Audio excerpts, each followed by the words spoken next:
Calvin Verdong beri masukan tersirat untuk Sintayong soal strategi timnas Indonesia. Bagi fans timnas Indonesia, jelas bulan November ini akan terasa sangat mendebarkan. Sebab 2 laga di bulan ini, tim Garuda akan berjumpa dengan 2 tim kuat yakni Jepang dan Arab Saudi.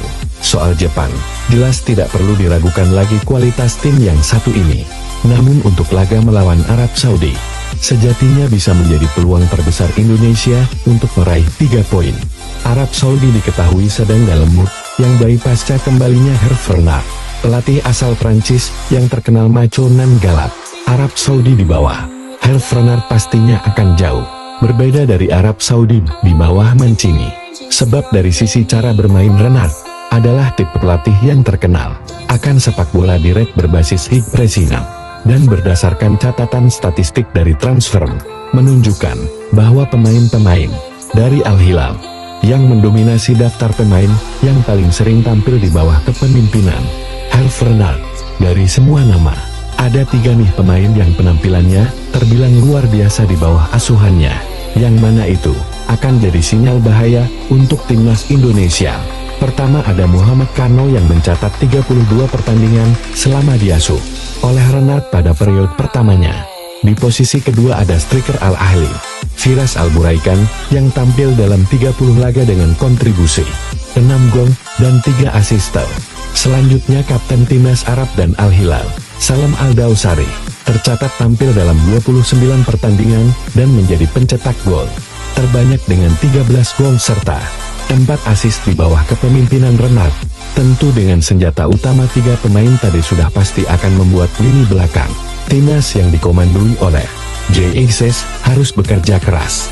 Di sisi lain melihat faktor-faktor yang ada, tentu saja Sintayong kali ini tidak boleh lagi coba-coba pemain.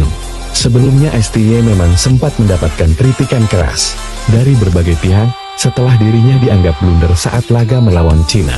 Banyak yang menyoroti keputusan Sintayong yang mengubah komposisi pemain timnas Indonesia. Sintayong tidak memainkan pemain-pemain andalan seperti Tom Haye, Sandy Walsh, Malik Rizaldi, dan Rizky Ridho sejak awal pertandingan. Hal tersebut kemudian membuat netizen geram dan mengatakan jika strategi yang digunakan Sintayong tidak efektif. Hal ini mungkin juga sejalan dengan apa yang diutarakan oleh Calvin Verdong. Calvin Verdong seperti tersirat memberikan masukan kepada Sintayong terkait sistem yang selama ini dimainkan dalam timnas Indonesia. Tentu saja ini bukanlah sesuatu yang harus dianggap negatif, karena bagaimanapun ini juga menjadi bukti bahwa tidak ada jarak tertentu antara pemain dan pelatih. Berkaca dari apa yang dikatakan oleh Calvin Verdong, memang selama ini Sintayong lebih suka bermain dengan pola 3 back, yang mana itu akan berubah jadi 5 back ketika dalam mode bertahan. Dengan kualitas pemain yang dimiliki, sungguhnya sayang kalau mereka seolah-olah dipaksa lebih bertahan, karena bagaimanapun kualitas pemain seperti Tom Haye, Calvin Verdong, Ragnar Oratmangun, Mads Hilgers, hingga JXS adalah pemain yang secara naluri sangat menyerang. Selain itu, kita juga tidak bisa menutup fakta bahwa sebagian besar pemain diaspora timnas Indonesia tumbuh besar di kultur sepak bola Belanda yang terkenal akan filosofi menyerangnya.